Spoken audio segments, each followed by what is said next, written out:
The type of players that I have at the moment, with the attitude that they showed, the ability to react in difficult moments, and I think the joy was to watch from my side how much they wanted, and actually that they never gave up.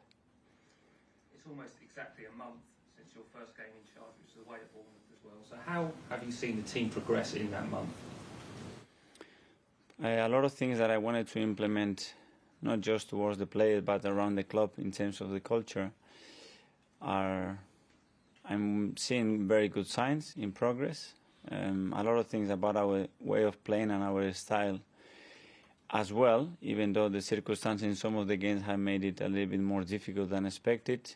But in general, I can see the direction towards what I wanted a month ago. Hi, Mikel. A week to go until the close of the transfer window. Of course, you've been linked with a lot of players. The latest name that's come out, Mikola Matvienko at Shakhtar Donetsk. I know you'll have had a look at him when you were up at Manchester City and played in the Champions League. First of all, is he a player you're interested in? Because his agent is saying the clubs are already having talks. I don't know. I'm not gonna be discussing any transfer links publicly. It's something that we are trying to do internally, and when we have news, we will communicate with you guys. Is it something you're still looking at, though, perhaps bringing in a defender on a more general basis? We've been looking at different positions. Obviously, since I joined, we lost Callum, and we had other circumstances and injuries in those positions. So it's true that at the back we've been short, but other positions as well, depending what happens in the market, that we might need to assess. Are you hopeful something will be done before next Friday? At the moment, I am 50-50 because this transfer is very, very complicated. I only want to bring somebody in if I'm really convinced that he can really improve the level that we have. Dani Ceballos apparently has been looking at the possibility of cutting his loan short and going back perhaps to increase his chances of getting picked for Spain for the Euros. Has he indicated to you that he would like to perhaps move away to get more regular football? I had a conversation with Dani. When I joined the club, he wasn't here. He was in Madrid because he was doing his rehab for over a month in Madrid, the team that owns him. And then when I came here, he was doing his rehab back the first 2 or 3 weeks. He was getting back to fitness. And I haven't seen much of him because he only trained with us a week or 10 days, you know. So it's very early to assess what I can do or cannot do with him. I heard about all those things, but I have nothing to comment. Do you think if he's back at full fitness, would he be part of your plans? Should he remain here?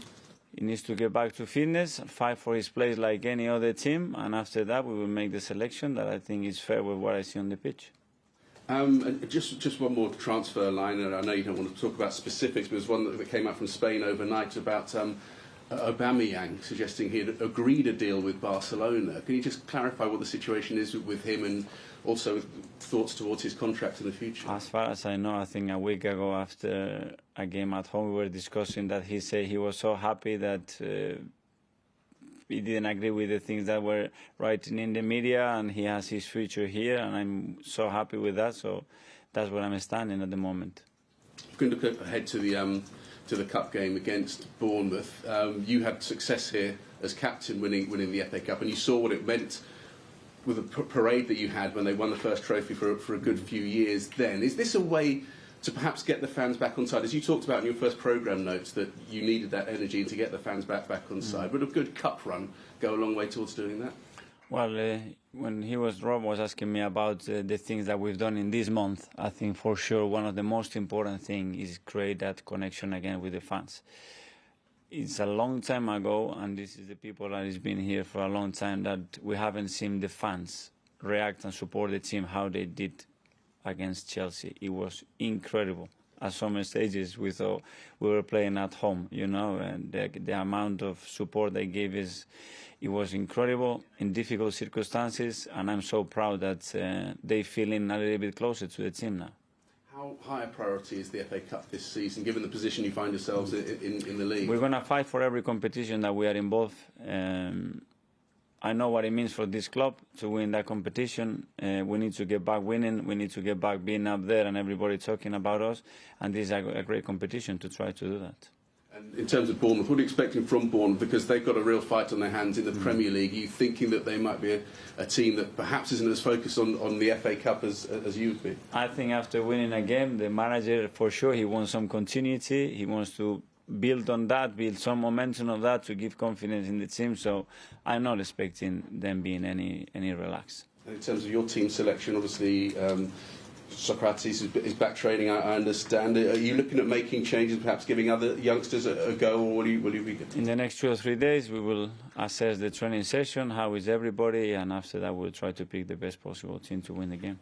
Thank you. Thank you. Okay, that's the broadcast section, so we can take the cameras out, please.